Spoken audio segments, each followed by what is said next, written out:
Deputy CM Pawan Kalyan కీలక వ్యాఖ్యలు చేశారు. శ్రీవారి ఆస్తుల పరిరక్షణ బాధ్యత కూటమి ప్రభుత్వానిదేనన్నారు. స్వామిపై విశ్వాసంతో భక్తులు ఆస్తులు ఇచ్చారని, వాటిని నిరర్థక ఆస్తులని టీటీడీ గత పాలక మండలి అమ్మే ప్రయత్నం చేసిందని ఆరోపించారు. గత ప్రభుత్వం టీటీడీ ఆస్తులు, ఆభరణాలకు రక్షణ కల్పించిందా లేదా అని ప్రశ్నించారు. టీటీడీ ఆస్తులను విక్రయించాలని గత ప్రభుత్వం ప్రయత్నించిందన్నారు పవన్ కళ్యాణ్.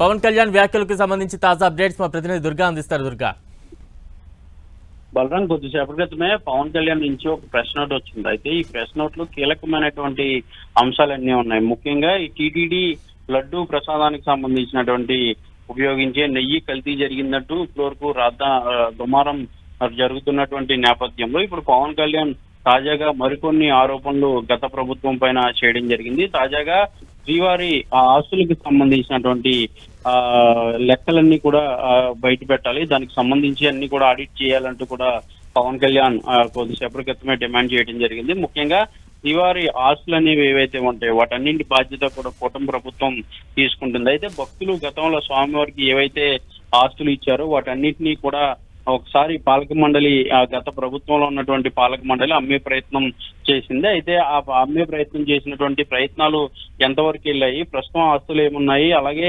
ఆభరణాలకు సంబంధించి చాలా వరకు శ్రీవారికి ఎక్కువ మొత్తంలో బంగారం కూడా ఏదైతే భక్తుల నుంచి వచ్చిందో ఆ బంగారానికి సంబంధించినటువంటి లెక్కలు కూడా ప్రజలకు తెలియాల్సినటువంటి అవసరం ఉందంటూ కూడా పవన్ కళ్యాణ్ చెప్పడం జరిగింది. గత ప్రభుత్వం టీటీడీ ఆస్తులకు సంబంధించి అలాగే ఆభరణాలకు సంబంధించి రక్షణ కల్పించో లేదో అనే అంశానికి సంబంధించి కూడా విచారణ అనేది చేయాలి.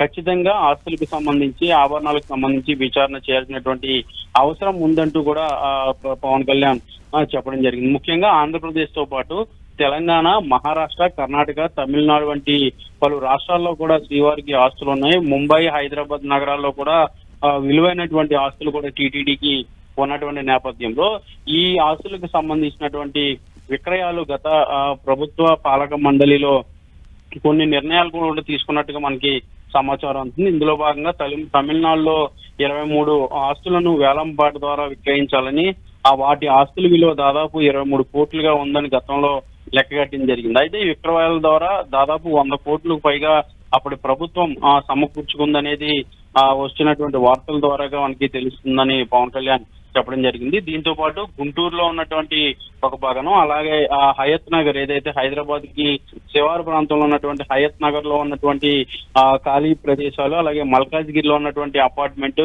బెంగళూరులో ఉన్నటువంటి కొన్ని ఆస్తులు, వీటన్నిటిని కూడా వేలం వేసేందుకు గత ప్రభుత్వం ఆల్రెడీ నిర్ణయం తీసుకోవడం, వేలం ప్రక్రియ కూడా జరిగింది. ఆ ఆస్తులను మొత్తం దాదాపు 100 కోట్లకు పైగా ప్రభుత్వం సమకూర్చుకోవడానికి ప్రయత్నించిందంటూ కూడా పవన్ కళ్యాణ్ కీలకమైనటువంటి ఆరోపణలు చేయడం జరిగింది. దీంతో పాటు శ్రీవాణి ట్రస్ట్ ద్వారా వచ్చినటువంటి ఆదాయం ఏమైందని దానికి సంబంధించి కూడా లెక్కలు విచారణ చేయాలంటూ కూడా పవన్ కళ్యాణ్ అభిప్రాయం వ్యక్తం చేశారు. ముఖ్యంగా శ్రీవాణి ట్రస్ట్ ద్వారా అప్పట్లో వ్యక్తికి దర్శనానికి 10,500 వసూలు చేశారు, కానీ రసీదు మాత్రం 500కే ఇచ్చారనే విషయాన్ని గతంలో కూడా ఎన్నికల ముందు పవన్ కళ్యాణ్ అనేక సందర్భాల్లో చెప్పారు. ఇప్పుడు మరొకసారి ఆ విషయాన్ని తెరపైకి తీసుకొచ్చారు. శ్రీవాణి ట్రస్ట్ ద్వారా వసూలు చేసినటువంటి 10,000 ఏమయ్యాయి అనే దానికి సంబంధించి, వాటిని ఏ విధంగా ఖర్చు చేశారు, వాటి లెక్కలు కూడా విచారణ చేపట్టాలని దానికి సంబంధించి కూడా పవన్ కళ్యాణ్ అభిప్రాయం వ్యక్తం చేయడం జరిగింది. ఏదైనప్పటికీ కూడా టీటీడీ ఆస్తులకు సంబంధించినటువంటి అలాగే ఆభరణాలు, వీటితో పాటు ఇతర రాష్ట్రాల్లో ఉన్నటువంటి కొన్ని